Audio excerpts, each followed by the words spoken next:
पुन्हा सदस्यांना सांगतो, प्रत्येक गोष्टीत लाडकी बहीण आणू नका, लाडक्या बहिणीच्या विरोधात जाऊ नका, घरी बसावं लागेल.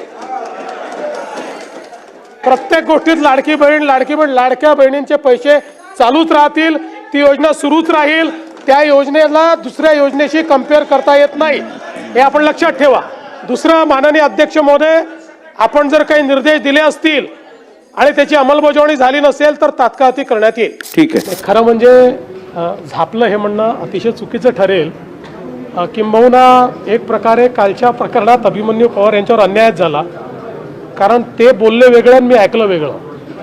त्याच्यापूर्वी एका प्रकरणामध्ये कोणीतरी पुन्हा लाडकी बहीण योजनेवर प्रश्नचिन्ह उभं केलं होतं, म्हणून मी त्याच्यावर बोललो होतो. आणि अभिमन्यू पवार असं म्हणाले की लाडक्या बहिणींची पोरं ही अवैध दारूकडे जात आहेत. माझ्या ऐकण्यात काही वेगळं आलं आणि म्हणून मी त्या ठिकाणी म्हटलं की लाडक्या बहिणींवर तुम्ही आक्षेप घेऊ नका. त्यांनी लाडक्या बहिणींवर आक्षेप घेतला नव्हता, पण दुर्दैवाने ते मी म्हटल्यामुळे सगळ्या चॅनलनी चालवलं, अभिमन्यू पवारला झापलं.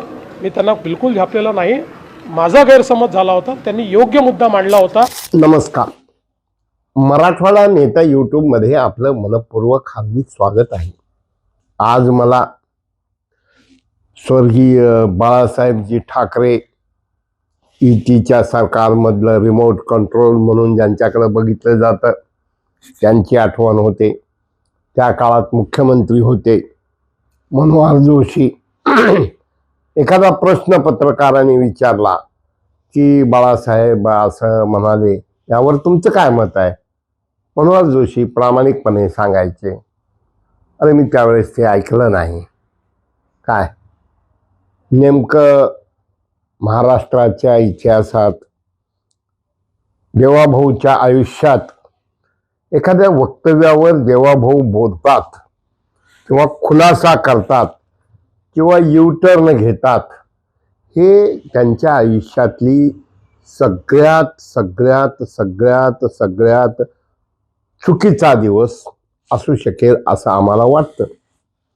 मित्रहो, ऐका काय म्हणाले अभिमन्यू पवार सभागृहात. ग्रामीण भागातल्या प्रत्येक आमदाराचा हा विषय माझा एकट्याचा नाहीये, हा विषय सामाजिक आहे. हा विषय अध्यक्ष महोदय ग्रामीण भागातल्या आमदारांना विचार, त्यांना रोज काय त्रास होतोय, कुठे गेलं तर आमच्या महिला भगिनी आमच्या दारूबद्दल विचारतात. अध्यक्ष महोदय, आपण लाडक्या बहिणी म्हणतो, लाडक्या बहिणीचं दुःख जे काय असेल तर अवैध दारूवर आळा घालण्याचं दुःख आहे.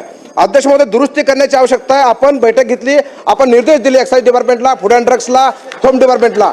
आपण अध्यक्षांनी निर्देश देऊन सुद्धा काय होत नसेल अध्यक्ष महोदय, तर हे चिंतेचा विषय.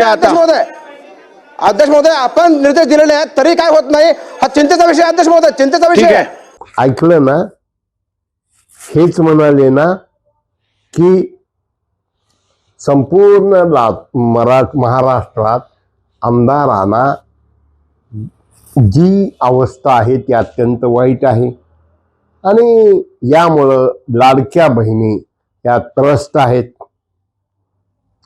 तर नेमकं हे बोललेलं तुम्ही ऐकलं. देवाभाऊ, तुम्हाला काय ऐकू आलं हो?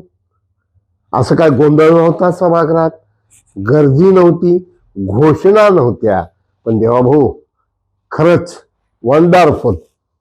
आम्हाला आश्चर्य वाटतं, एवढा चांगला मोठा माणूस, अभ्यासू माणूस, वाय प्रोटेक्ट रॉंग थिंग. पुन्हा सदस्यांना सांगतो, प्रत्येक गोष्टीत लाडकी बहीण आणू नका, लाडक्या बहिणीच्या विरोधात जाऊ नका, घरी बसावं लागेल. खरं म्हणजे झापलं हे म्हणणं अतिशय चुकीचं ठरेल. किंबहुना एक प्रकारे कालच्या प्रकरणात अभिमन्यू पवार यांच्यावर अन्यायच झाला, कारण ते बोलले वेगळं आणि मी ऐकलं वेगळं. आणि अभिमन्यू पवार असं म्हणाले की लाडक्या बहिणींची पोरं ही अवैध दारूकडे जात आहेत. माझ्या ऐकण्यात काही वेगळं आलं आणि म्हणून मी त्या ठिकाणी म्हटलं की लाडक्या बहिणींवर तुम्ही आक्षेप घेऊ नका. त्यांनी लाडक्या बहिणींवर आक्षेप घेतला नव्हता, पण दुर्दैवाने ते मी म्हटल्यामुळे सगळ्या चॅनलनी चालवलं, अभिमन्यू पवारला झापलं. मी त्यांना बिलकुल झापलेलं नाही, माझा गैरसमज झाला होता, त्यांनी योग्य मुद्दा मांडला होता. लातूर जिल्ह्यात कासार शिरसी जवळ मराठवाड्यात नाही महाराष्ट्रात सगळ्यात मोठी हातभट्टी चालते. ती हातभट्टी कुठं आहे? औसा विधानसभा मतदारसंघाचे कर्तव्यदक्ष आमदार अभिमन्यू पवार यांच्या मतदारसंघात आहे. जेव्हा शिवाजीराव पाटील निलंगेकर आमदार होते, बसवराज पाटील होते, के एस जाधव होते, कुणीही ते रोखू शकलं नाही. आजही ते तसंच आहे. अभिमन्यू पवार बोलले, महाराष्ट्रातल्या ग्रामीण आमदारांना लाडक्या बहिणीचा जो त्रास होतोय तो त्या ठिकाणी असलेल्या अवैध दारूचा. हा विषय कोणाचा आहे? अवैध दारूचा. पोलीस यंत्रणा कोणाकडे आहे? गृह खातं कोणाकडे आहे? मग जे अभिमन्यू पवार बोलले ते खोटे बोलले का? जर खरं बोलले मग तुम्हाला काय ऐकू आलं? शेवटी ज्या माणसानं अभ्यासू वृत्ती, प्रामाणिकपणा, निर्भीडता, सचोटी आणि सारा महाराष्ट्र ज्यांच्याकडं कोण आला रे कोण आला, भाजपचा वाघ आला म्हणणारा देवाभाऊ काय चमत्कार घडला हो?